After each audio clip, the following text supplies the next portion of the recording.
What's it like to watch from you, kind of being slightly removed from London, to watch this whole show? When you see the current mayor, you see the conservative candidate, you see me in there doing these completely very kind of new ways of campaigning. What does it seem like to you?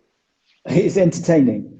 It's entertaining in the way that Trump's campaign was entertaining in 2015. But we're in unprecedented times, and if you're in unprecedented times, you can't have the same solutions as have been rolled out in previous years. You need something different, and you're coming at it in a different way. And probably what a lot of people don't realize is that you're spending. You don't have to do this.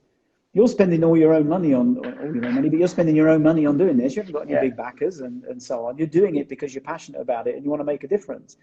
Well, who would you rather vote for? Someone who's willing to put his own money on the line to get things up and running, or a politician who is going to get paid every which way and has done nothing for the last 4 years? If Khan was going to do something, he would have done it by now. It's not that he hasn't had the opportunity, but he's made a mess of it. So get out of the way and let somebody else do it. And if the best he's got is to say, vote for me because I'm Labour, that tells you all you need to know. People are entirely disenfranchised. We've seen Keir Starmer today get thrown out of a pub because of the way that he's not been any opposition. So I don't think they can get away with it. I think there's going to be a lot of, in the same way as there was in 16 with Trump, I think there's going to be a lot of shocks coming in May 6th, is it? Yeah, May 6th. I think you're right. And it was interesting to see, Keir walk in and as a Labour guy thinking that everyone is going to kind of welcome him into their establishment, and people are yelling at them, throwing them out. And like you said, just having that Labour name isn't enough anymore, and it shouldn't be enough. You can't rely on a brand. That's why big companies go bust, because they lean on their brand too much and they don't constantly innovate and deliver value to the customer. But that's what you have to do in business. That's what politicians should be doing as well. And I didn't see any innovation over the past year. All I saw was they had one solution for everything and they used it. I didn't see anybody coming up with ideas, brainstorming, trying to work with different sectors to find solutions. I didn't see any of that. And that's what he's got going for him, is really this one single party, and the party that maybe someone's parents or grandparents voted for, and then pushing all those emotional buttons. And yeah, you're right. I am financing this myself, which means they're all my ideas. No one tells me what to say. By the way, you can't tell me what to say when I'm streaming live anyway, so it would be impossible. But, I try not to harp on about this too much, but you're right. There's other things I could be doing with my time and my money right now. I could have bought a house, but I decided to do this campaign. And so, and it's made me question myself a few times over the last few months, like, how much do you really care about doing what's best for this city? Because this is costing you. And then I had to look in the mirror and say, I do care. And I really believe in what we're doing here. And I really believe in these ideas. And when we printed this thing, it was a really emotional moment, to be honest, because I was speaking on Sunday and I said, look, if I get hit by a bus tomorrow, and of course my bus was next to me, and I said, hopefully it's not my own bus, right? But if I get hit by a bus tomorrow, I said, one of you in the crowd could pick this thing up and run with it. It's all here. It's all here, what we can do with London over the next 10 years.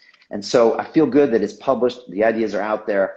Unlike you, I haven't published many books. And so this is like a first piece of print, but at least it's my ideas. It's the culmination of 8 months of really hard work. We've seen some other manifestos published and they're like, 13 pages long. This is 50 pages of detail. Like I said, work with people behind the scenes. So I feel proud about that. I don't know if people see that. I think people think business people just, that we have money that we don't care about. Business people got there. Care about money far more than anybody else, I think. That's why we're in business. Yeah, you started with nothing. I got to London, I was broke as a joke. And so the reason I stayed in business is because I do watch every pound and every penny. And so when we go to invest in something, we take it seriously, right? And so, but look, I think people feel that. I think it's a feeling of when people meet me. It's funny, Simon, when I meet people in the street, I was in Enfield a couple days ago. I rolled up with the bus, which I'm sure has got to be a weird thing for people to see. I pop out the door. I'm wearing my 3-piece suit. They're like, what's going on here? I got the American accent. I walk over to this girl. She's taking a break at one of her hair salons. And she's like, actually, I've seen you on Instagram. And I was a junior member of parliament, something they do with kind of these teenagers. And she said, and I wasn't quite sure about you. And she started asking me questions, I pulled out the manifesto. I'm like, this is what we're going to do here. This is what we're going to do here. This is what we're going to do here. And then at the end, she's like, can I take a picture with you? I think I'm going to vote for you. And so I think when people spend some time with me and they get this in their hands, then they really think, well, wow, here's some new ideas. And, you know, we've been waiting 5 years, and people know people that get stabbed on the streets and they feel unsafe. And yeah, I think they're feeling frustrated. So we'll see. On May 6th, I think we're going to have a big surprise upset. I think people haven't really calculated what we do digitally. They're using polls.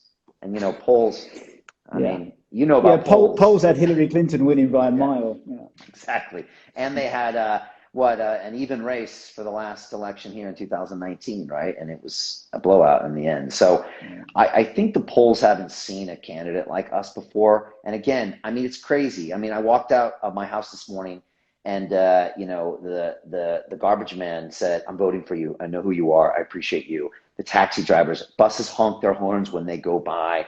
I mean, it's just weird. People, all sorts of people come up to me, and they know me and they know my policies. That's the thing. They're like, "I saw your policy video." So, you know, we're excited, but we're also going up against a machine, Simon. I won't lie to you. You know, I've contacted some media outlets, and they say, Ofcom won't let me interview you.